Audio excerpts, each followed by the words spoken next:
On the podcast today, we are going to speak about the 8th chapter of the Tao Te Ching, which makes up the 8th episode of the 81 Meditations of the Tao Te Ching.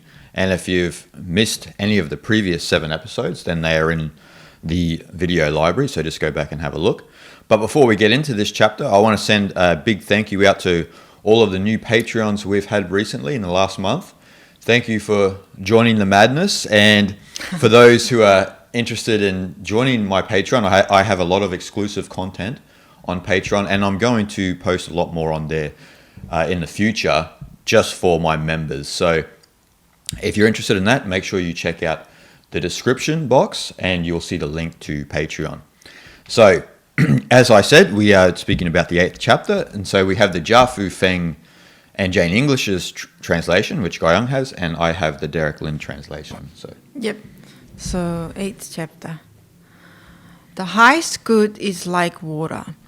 Water gives life to the 10,000 things and does not strive. It flows in places people reject, and so is like the Tao. In dwelling, be close to the land. In meditation, go deep in the heart. In dealing with others, be gentle and kind. In speech, be true. In ruling, be just. In business, be competent. In action, watch the timing. No fight, no blame. And Derek's translation says, the highest goodness resembles water.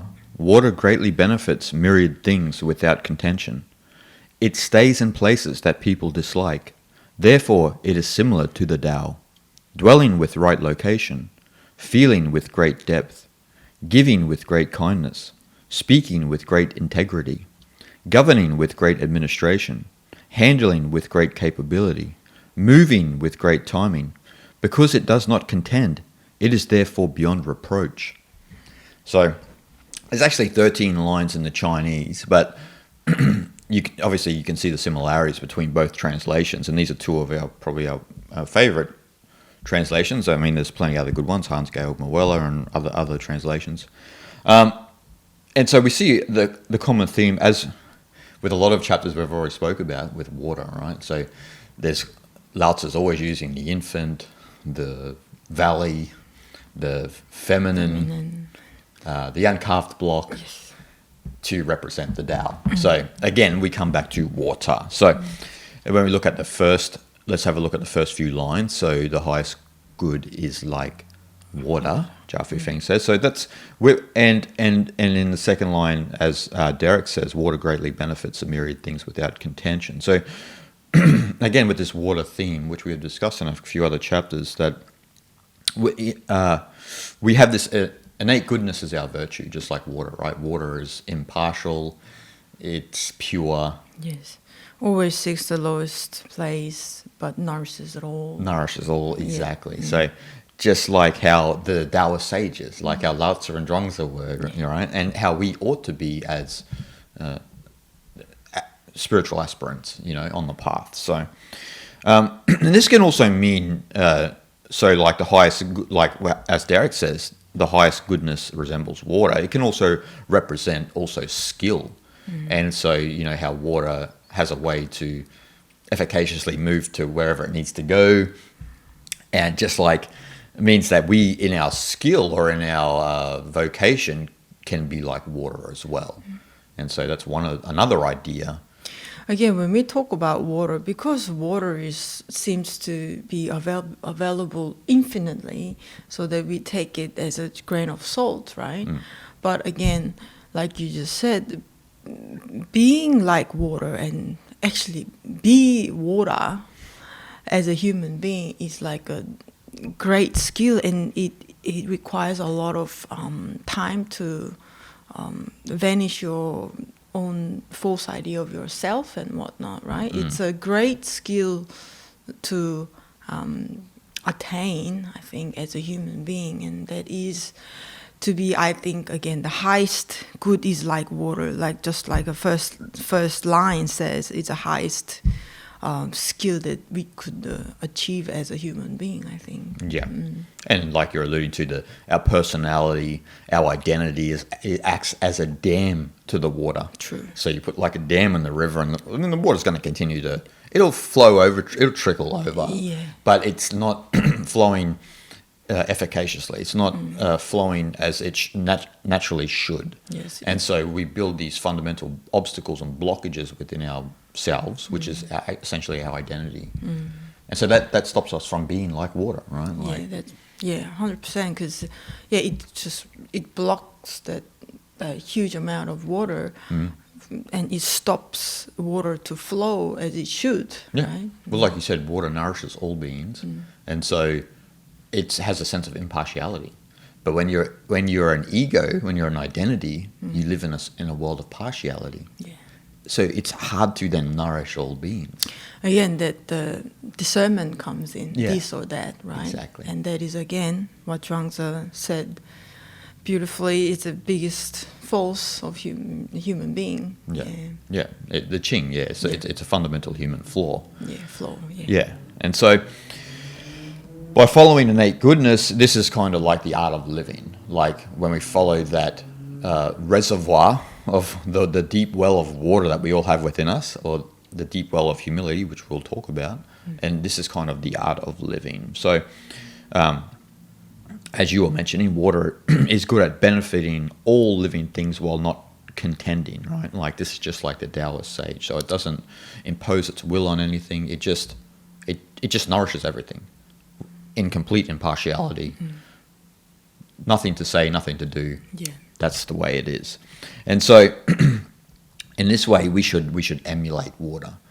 Well, that's the whole premise of this chapter, right? We should emulate as people and emulate water, and also emulate the Taoist sages who are like water. We spoke about this in the previous chapter, right? This how we emulate the sages, but the sages emulate nature. The Tao. The Tao, yeah. And so water is a good representation of the Tao. And so what this means is, you can look at this a few ways, right? Like the way that we should be like water is that, you can be positive for everyone around you. Like you can be like a reservoir of like, because you're operating from that innate goodness that's in our hearts. And so that means because you're impartial, you're positive for everyone around you, even the so-called enemies, right? In air quotes. And again, like this is one of the biggest, my belief, which I always remind myself at times, is that nature always seeks the balance. The universe always seeks the balance, and the water is not any different. It's the same. It only seeks the balance. Right or wrong, this or that is only the way we sit and how we perceive things, and we make a judgment from where we sit, right? Exactly. Whereas, again, just like water, it always seeks the lowest place and nourishes all. And no matter what the 10,000 things are, it always seeks the balance. It always goes where it should go, right? Yes. And emulate that characteristics of water, being a human being, is to, being impartial and support what you should support. You should nourish what you should nourish beyond your judgment, which is, again, hardest thing to do. Yeah, of course, yeah. Yeah, but you can't, the whole Tao Te Ching is saying that you can't, like, make a distinction between your enemy. I mean, we do make distinctions, right? But we make a distinction from a certain place within our mind, which is our identity. And so, like, this idea in the first two lines especially is, like, if you can be, like, a positive light in the world for others, because you're not judging, like you're saying, you're not judging. But also, the other part of this, which is another characteristic of water, is you shouldn't never get into like petty conflicts, because that's a waste of energy in and of itself, right? And so everyone would know this if they've studied the Tao Te Ching and they understand Taoism. Like getting into petty conflicts and arguments and stuff like that is not the path of a sage, and it's not, and that's very worldly, right? Like as you're arguing about politics or something frivolous, and we see this habit a lot in modern spirituality that's in the West, right? Like where people think that they're following a spiritual path, but they're more wound up in opinions, and it can be a cultural problem. Like for example, like in America, which is a very opinionated culture, so Eastern spirituality has a very strange relationship in a place, in the States and places like that. even in Australia and in Europe, right? So, but you ought not to get into any petty conflicts, is what Lao-tzu is basically saying. So we can move on to the third and fourth line. Yep. What does Jiao Feng say there? It flows in places people reject, and so is like the Tao. Exactly. And Derek says it stays in places that people dislike, therefore it is similar to the Tao. So again, like when we look at this, and we've talked many times on the podcast about Zhuangzi's idea of the useless tree, and then there's also the opposite of that, which is the straight and narrow tree, right? Like, so you're the straight and narrow tree, you are useful. You're cut down in your prime, people use you. And this is the thing, when you're on a pedestal, when you're in a high position in society, it comes with a lot of stress, a lot of weight. Yes. And the irony is, society in general yearn to get onto the pedestal. And Lao-tzu is saying, well, that comes at a cost. There's a debt you have to pay when you get onto that pedestal. Whereas if you go this way, it's like there was that episode of The Sopranos where Tony said, heavy lies the crown, and his character, right, suffered with anxiety and stress, in the story. Yeah. But heavy lies the crown because there's a lot of things to, it does come with weight. And again, like in that way of thinking, it comes with the idea that we only value something that is, powerful. Yeah. Seemingly powerful. Seemingly powerful, yeah. Yeah. And we don't value that something invisible, but it has great power as well, right? So again, the lack of our knowledge, that we value more of what's seemingly powerful and being in a higher position and having a lot of power and authority and whatnot. But again, like you said, it comes at a cost, and we all have experienced this, right? Like even let's say within the family, if you have children to raise and looking after, it's being a parent is like a privileged thing, but it comes at a cost. It comes with I think it doesn't have any more responsibility and heavier weight on you than being a parent. Yeah, of course. Yeah. So in anything, position at your job or in a relationship or anything, right? So we need to again be careful what we wish for, right? Yeah, we'll have a look at if you become a president of the United States. And after what you look like after the term of being a president. Yeah, I mean, the former president, we see so many examples. Before president, after president. Oh my God, been through the ringer. Like, oh my God, they went in fresh-faced, became a nice color in the grandpa skin and hair. And in then 8 years or 4 years or... Heavy lies the crown. And that's the idea, right? So Lao-tzu is telling us to occupy the low place, which means you're not the center of attention. Yeah. You see? And actually, we all know this because when we aren't the center of attention, there's actually a sense of freedom in that, right? Like because no one knows you, there's no I mean, you are beyond reproach because no one knows who you are. Yeah. As you mentioned about before, how opinionated our modern culture is and this and that, we get easily triggered by little things because, I mean, you don't agree with everything what other people say. That's just a part of nature. Yeah. But then that doesn't mean that you should get triggered by what other people say, because that's against what you think, right? Yeah, of course. And again, seeking the low place is to remain silent. And at that very situation, we need to learn how to be able to withdraw ourselves from that kind of, in that situation or conversation and whatnot. And from doing so, there's great peace in that, I think. And you don't engage with it, you don't relate with that situation, and you just keep distance and somewhat remain in your own peaceful state in inner world, and have a distance from it is very important. Well, as you're saying, and this is again you're speaking about the deeper aspects of spirituality too, which a lot of people sometimes don't practice or don't recognize, is that when you are judging the world like that, and you do have an opinion, you're seeing it through your lens. You're seeing it through your own identity, your own ego of how things according should be to your perspective. And that's definitely not the Taoist way, because the Taoist way is not about seeing the world with your own agendas and imposing your own will then on it. And it doesn't matter what it is. Yeah. It doesn't matter how sensitive the topic is, the issue is. It does not matter from an Eastern spiritual perspective, because the spiritual work is about you. It's not about what sort of political garbage is happening out here or what opinions are being wielded. You take a step back from that, because you're not trying to impose your view on it then, you know what I mean? And people make all sorts of excuses. But what about this and what about that? And it's like, you're just not ready for the path then. That's all it is. And it's okay.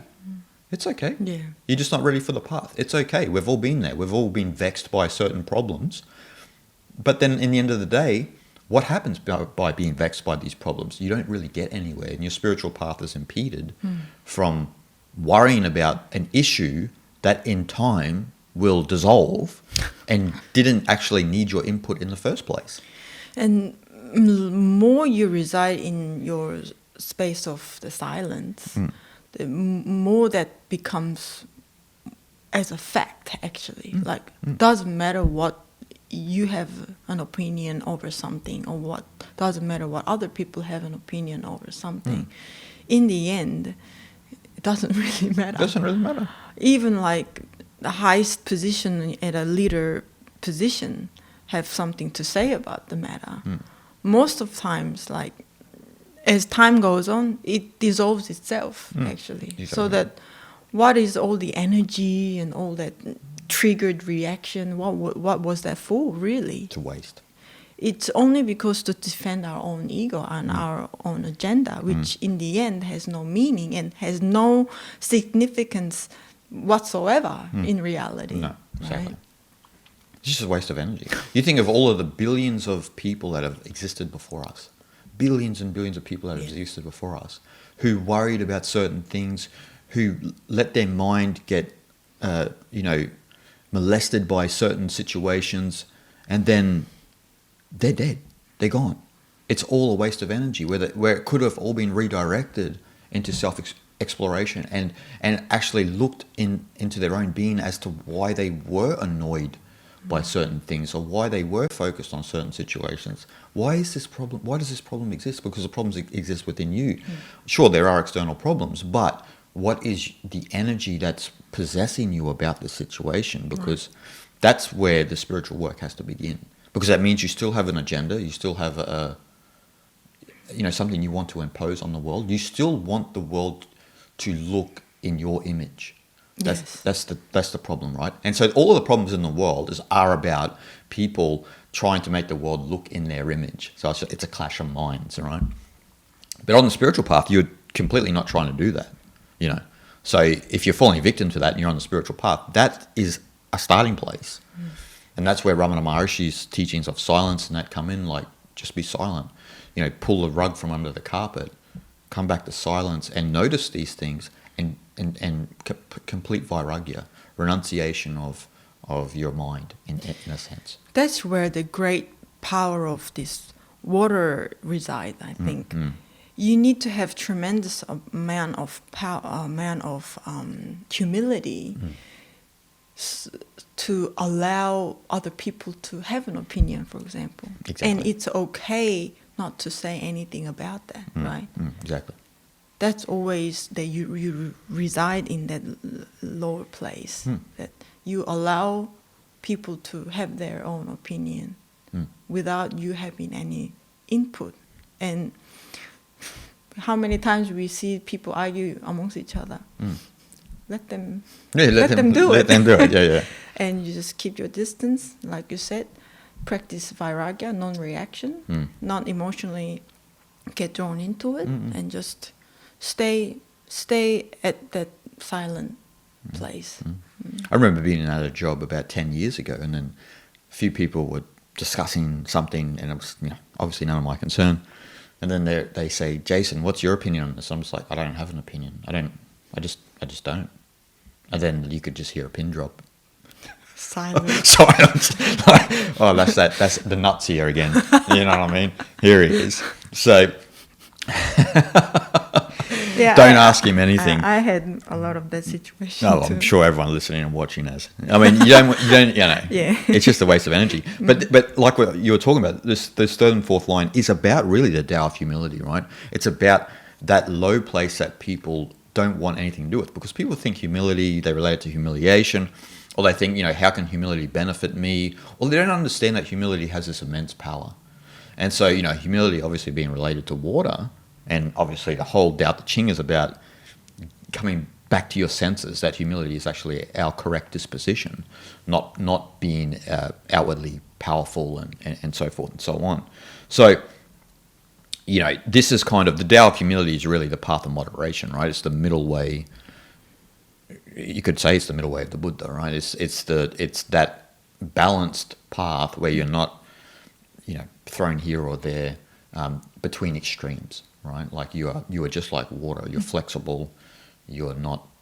Your mind is not tormented by the extremes of life. So the Tao is humbled, and we should be too, obviously. So in this way, like, you have a positive effect on others. You know what I mean? You stay quiet even after doing great things.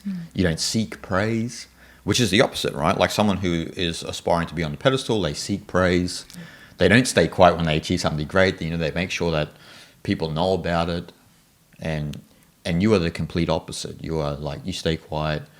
You let the work speak for itself. Again, when you are fishing for a reaction from what you did, that's again a sign of weakness. Exactly. Exactly. Yeah.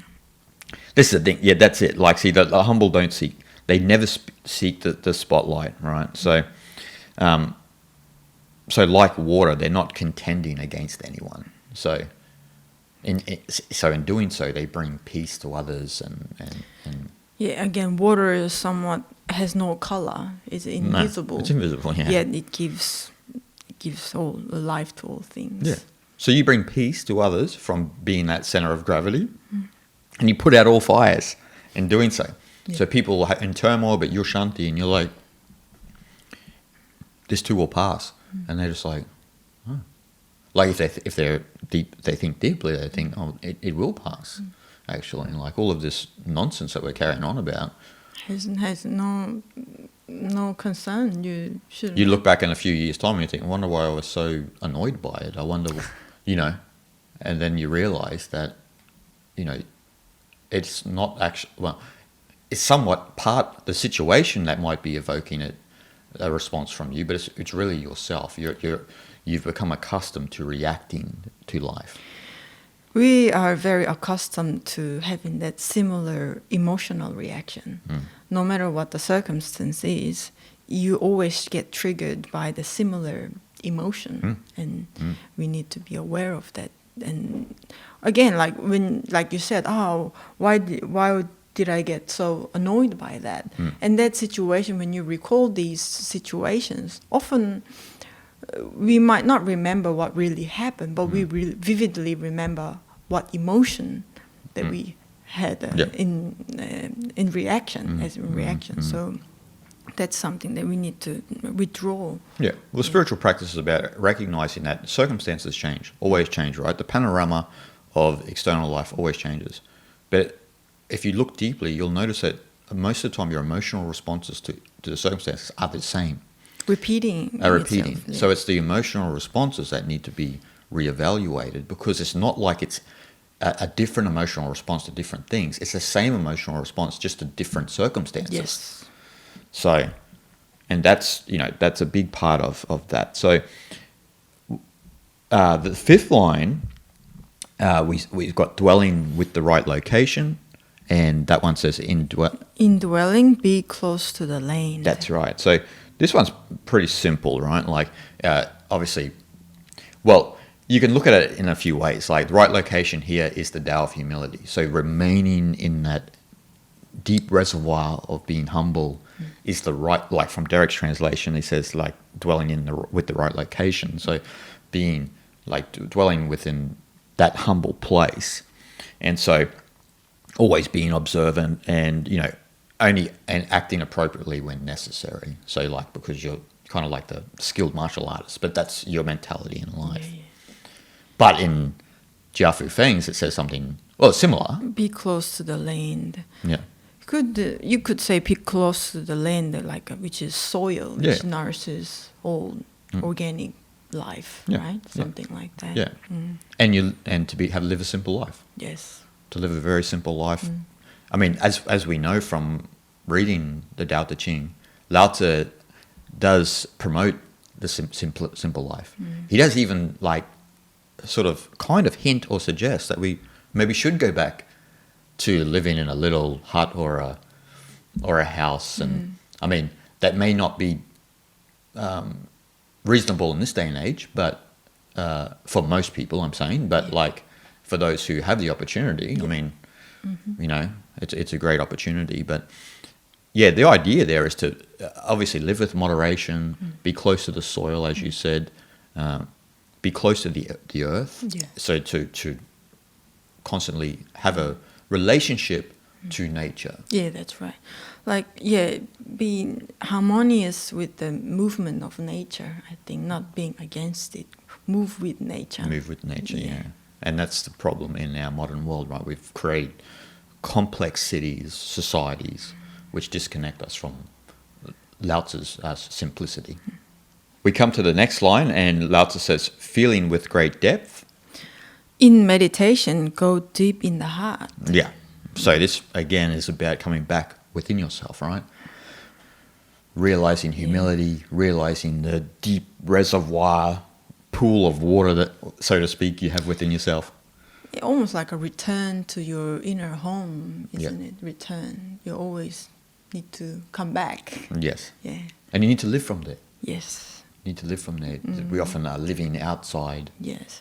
because of that way of thinking, right? The pedestal way of thinking. We're out here, the chase and the hunt, as Lao-tzu would say, is maddening our hearts because we're outside and we're trying to build a certain life for ourselves. Maybe we have reasons of practicality to do that, but then we go too far, you know, in that effort. Again, I think nowadays there's so much distractions. Yeah. That's why we easily get attracted to these temptations easily, and we get lost in that, right? But then, again, as you mentioned earlier about simple way of living, again, simplicity. Once you practice simplicity in your daily lifestyle, it gets much easier to return to that inner home, that heart. Yeah, exactly. So that's like a deep pool, a deep reservoir, right, of the Tao that we have within the heart. And it's, you know, it's extreme depth of feeling and character, especially when we look at it from Derek's translation, like it's in extreme depth, because he mentions like a feeling with great depth, you know what I mean? Like, so feeling with your heart, feeling from that place of water, you know, you're feeling everything. You're not in an overly sensitive way, but you can feel and emote cleanly with a clean emotional center, you know, rather than having a skewed emotional center based on your own identity and prejudices. Yeah, it reminds me to imagine like a ocean water, right? It blows this way or that way as wind blows, but it always find its tranquility. Yes. And it always has its calmness in the end. It does. It does. And so it's that, in the end, it's really about having that meditative mind. So living from the humble heart, you know, which means, you know, and as most meditators will know, means you have sort of a reserved temperament and a quiet demeanor, which is the kind of the physical actions of someone with a very tranquil mind. Not even physical actions, really, isn't it? It's like more of an attitude of the tranquil mind. You're not out there, you're not a go-getter, you're not, you know, trying to seek attention, but you have a very quiet demeanor and very centered, and you feel more than the average Joe, so to speak. So let's move it on, and we go to giving with great kindness.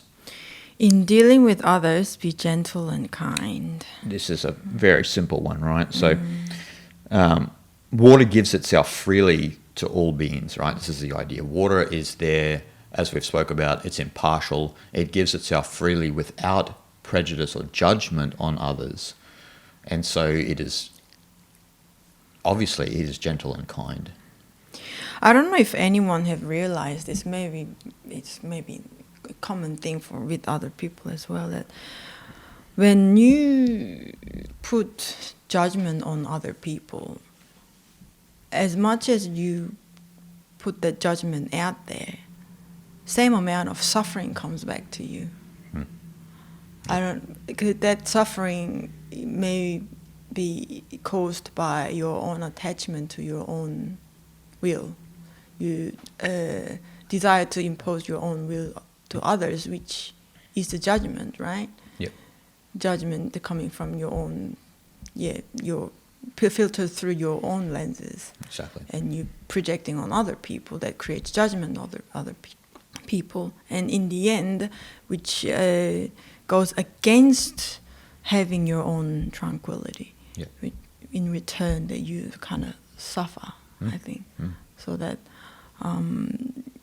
again, remove that idea of your own will or desire to change other people and whatnot, then that much that your suffering gets removed as well. And that turns into being gentle and kind to others, not because you're trying to be gentle or kind. You just naturally become gentle and kind because that is also what you're doing to yourself, right? And that's like relates to the line before, right? You come back into the feeling of the heart. Yeah. You're more sensitive about reality itself. So you understand that if you're out there judging others and you are creating suffering for yourself from a misperception of reality. Right. How often have we been in a workplace or been in a conversation with someone when you find yourself gossiping about someone else, and then you realize that that person is going to gossip about you with somebody else, and it's a never-ending cycle and pattern of gossip, of suffering, where we're speaking about each other in a negative way. But then we say that we're friends with these people, and it's like, are you really? Like, because you're not coming from that real sensitive feeling of the heart, that humble place. And so the water itself is impartial and gives itself freely to everyone. Yeah. And so be gentle, be kind. Grandma's wisdom says if you know, always be nice, right? Grandma always says, always be nice. So then we come to the next line, speaking with great integrity. In speech, be true. Yeah, this one's pretty simple, right? Like, so actually from lines 8 to 11, it's really about, speaks about how we should act in society, so to speak. So like it gives us kind of a roadmap. Yes. But so if we use the water analogy, right? Like water, when it's not disturbed and it's in its pure state, it reflects everything perfectly around it, right? And so this is how truth works, right? You should always speak the truth. It means you're reflecting the nature of your world around you perfectly. You're not lying. Yes. You don't have anything to gain. You have no bias. So your mind is like that tranquil water. And you see things as they are, so that you speak things as they are. As they are, yeah. And again, that's why being honest, the word being honest itself is implying that there's some things that make you not being honest. Right? Yeah. Whereas, again, being like water is the innate character of water itself is being true. So, again, to emulate that for us, is to speak truth. Exactly. Speak with integrity. Integrity, exactly. And that's a big part on the spiritual path. We see it in Buddhism, right? Always right speech and make sure you because, you know, the mind has a tendency to elaborate, to, you know, in Australia they talk about, you know, never let a lie get in the way of a good yarn. Yarn here means like a good conversation. And actually there's a little bit of innocence about that, because you're not really lying in the sense of trying to gain something. There's a lot of white lies, for example. Yeah. And this is not really talking about white lies. It's talking about lying, you know, that serves you. Yeah, to get something. So you're lying, it's self-serving.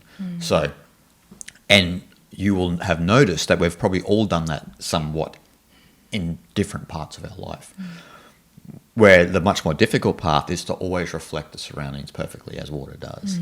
So, but to do that, as the chapter says, you need to have that tranquil mind. Yes. When your mind is disturbed, lying and that can become a habit. Yes. You know, Without even you realizing. without right? realizing it. Yeah, it just years down the road, you've been lying for years, and you notice that, geez, I've been lying for a long time. You know what I mean? So, so we come to the 9th line, and we got governing with great administration, which obviously leads into the few lines before. Yeah. In ruling, be just. Exactly. So this is for both a ruler and also both for us as individuals. So for a ruler, you it's about how you can rule in any kind of setting or lead in any kind of setting. So no matter what it is, no matter whether it's government or whether it's in a family home, but it's also about on an individual level how we have our own sovereignty. You know what I mean? So it's about control over our own life. So how we have control over our own life as well. It's almost like how you governing your own craziness, madness of your own mind. Yeah. Because your mind is like a parliament house, right? It's like a government. It's like the White House, and there's all sorts of things happening and chirping here around. And there and yeah, exactly. So how well do you govern your mind, so to speak? You know, govern is usually a bad word, but how well do you observe your mind and not let it torment you and lead you down blind alleys? And so so in saying that, it's about having a good vision of the future, like, because when you do have a clear perspective and you do rule in a just way, you have a clear perspective of the future. You know, you can make the right plans. You can even adjust those plans according to whatever situation occurs. Yes. You are very skilled, and again, you're moving like water. So no matter what obstacle presents itself, water can easily move around it. Yeah, again, when an obstacle comes, often we react too impulsively, so that most of times we make wrong decisions, and then that obstacle becomes a bigger obstacle. Whereas, again, with the water analogy, if there is rocks, water goes around it, and water always finds its own way. Yep. So in that sense, if we were to be able to just keep a little bit of distance in that any moment of the very difficult situation, and just take a breath and try to look at the bigger picture from a few steps back, then things become much more clear. And from that place only that we can come up with the right decision for that situation. In most cases are like that. That's the sage's flexibility, yeah. So the sage knows they just move around the rocks. Yes. I mean, they're not attached to, or they don't even fight the obstacle. Where we are water, but we're accustomed to seeing the obstacle and going, all right, we're going to overcome this. And good luck with that. But if you just move around it skillfully as water, then you find your way, as you said. Again, water always seeks the lowest places. So when you're following the path of humility, you're always, avoiding calamity, and you're always avoiding conflict.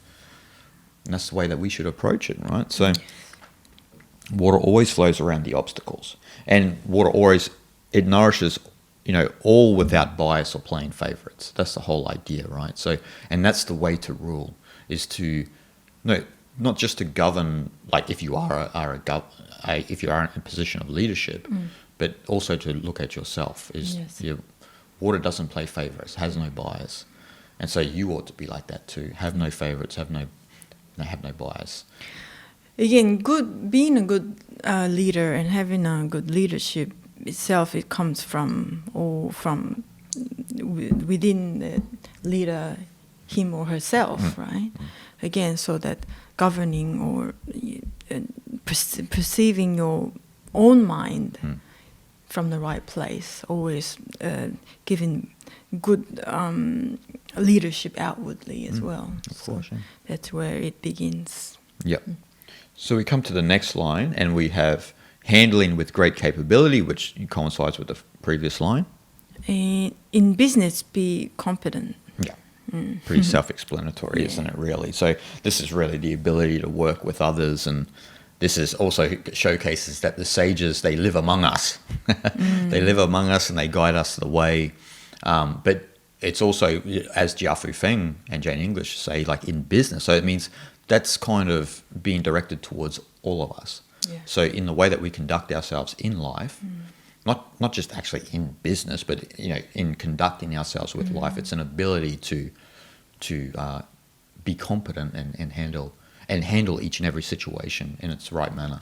Any worldly issues, I think. Exactly. Yes. Exactly.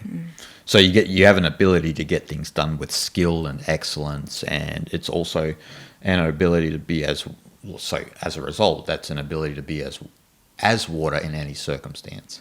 So again, this is the Zen idea of acting appropriately and immediately to each and every situation, which is, again, is a Taoist principle as well. So, and that's how we ought to be when we conduct ourselves. It's very simple, right? Yes. So we move on to the next one. So moving with great timing, again, coincides with the line before. Yeah, in action, watch the timing. Exactly. So again, this is this Zen idea, this Taoist idea of being appropriate and immediate to each and every situation. Not overthinking. See, again, if you have bias and you have prejudice and you have favorites, then you're not going to act in an appropriate way. You will act in a way that's going to suit whatever it is that you think, right? Yes. Again, water is flexible and spontaneous in acts. That means that water always acts appropriately and spontaneously. Yes. Freely. Freely. Yes. And that's what it is. Like you said, when we try to measure, then where all trouble comes, right? Yes, exactly. Yeah. Exactly. We cannot be spontaneous at all when we start measuring things. No. Well, water, this is another thing about this line especially, is about the path of moderation, right? Like, because you see that water acts in a sense with no effort, really. And so what are we doing here? Where we are, as Jia Fu Feng says, we are in action, watch the timing.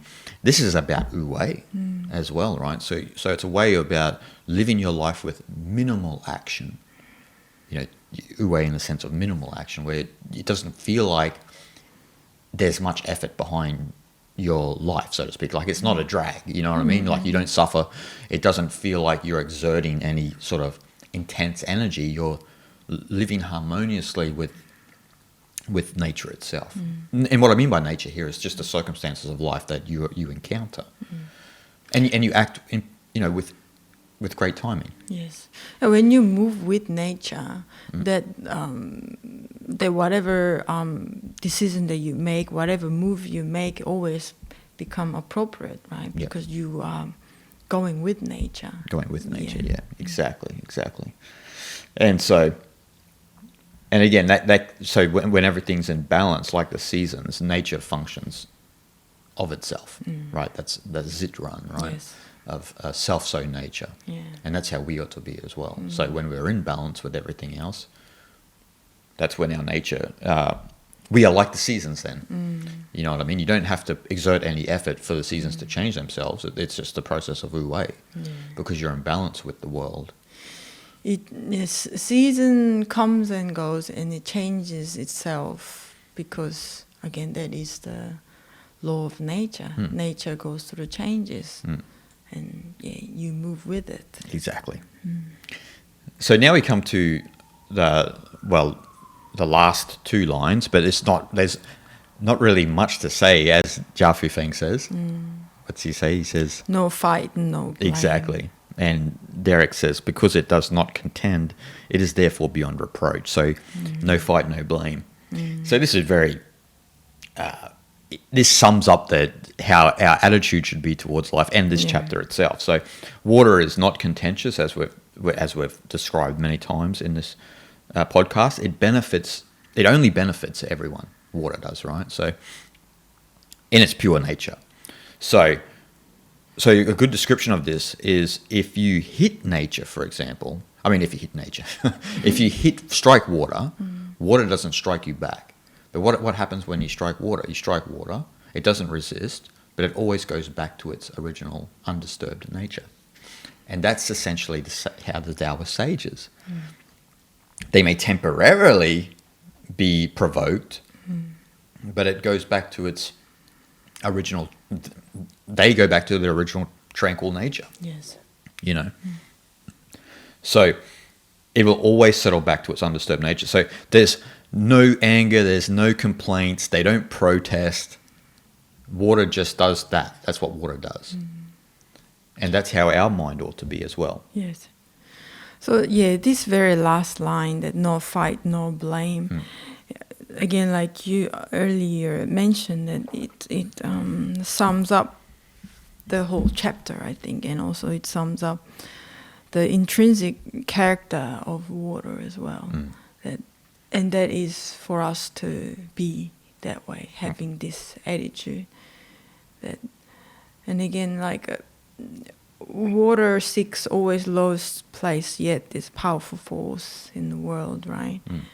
And again, that is to show us that to being able to not going against the current, no fight and no blame, not imposing your own will over anyone or anything. It requires tremendous amount of inner strength, just like water. And again, being that force itself will give us such wisdom and intelligence to go through our life. And that's why I think the last line was kind of struck me the most. Exactly. The sage does not respond to conflict or being provoked, right? This is the whole idea. So we ought not to respond to conflict or being provoked. If our mind is tranquil, if our mind is like water, it won't. You can throw a rock and it might be disturbed temporarily, but you're not going to hold on to that experience. And so you don't start any fights, so there's no blame. Like it says in Derek's, one is beyond reproach, right? So so again, we're coming back more to this impartial perspective of water. So water does everything with a complete impartiality, as the Taoist sage does, and actually how we should. And so, even though the water is agitated at times, it always settles down, and we should know that about the nature of our mind anyway, right? When our mind is disturbed, we know that it comes back to tranquility, but we hold on to the energy, the intense energy that we are experiencing from a certain experience or a certain problem we may have encountered. Where if we observe our mind, we would know it naturally comes back to tranquility without sticking to certain things. And so what we understand here from when you come from the no fight and no blame perspective is that you don't, and when you come from impartiality, and everything about this chapter is you don't have anything to prove. You don't have an ego to display. Yes. There's none of this, right? It flows. Water flows where it wants to go, and so a sage will live their life where it wants to go, really. So basically, if a sage is not dwelling in the right place, then they will move to the right place, just like water, right? So, but what we do is we stick to a place, and that's it. But for a sage, it is they have extreme flexibility. They can just move to the right place, just like water. And again, one of the Ram Dass's book, I don't really remember what book it was, but he said the short phrase he's saying that two things go wrong, it stays in the same spot. One is yogi and the other is water. Yeah. Yeah. So in saying yogi and the water is kind of same. Same. Yeah. Yeah, Same. same. Yeah. That way, yeah. Yeah. With obviously the yogi has to be flexible, right? Has to be able to move like water around obstacles instead of being stuck in the one place. Like what Ram Dass was alluding to is like they become sort of like stagnant. Yeah. Like water, right? They become stale. There's no energy in the water anymore. That's right. That's exactly right. There's no energy. And so essentially like what the Taoist sage is talking about and what Lao-tzu is talking about in this chapter is not becoming like that stagnant pool. That stagnant pool is like negative energy, right? So you ought to create a distance between sort of this so-called negative energy you may be experiencing. When you stay in one spot, just like water, you collect the dirt from the air and some other dirty water that flows through. You just stay there with you, and so it becomes sticky and stagnant, and stale. So it won't do any good for you. It doesn't have a good energy anymore. It has to continue to flow. Yeah. Right. Yeah, the Tao doesn't really flow in the water anymore. No. It's not there. Yeah. You know, so you got to sort of create distance from that negative energy, and essentially what what Lao-tzu is saying in this chapter is to be like water. You got to seek peace and quiet, simplicity. The simple things is what we ought to seek. Yeah.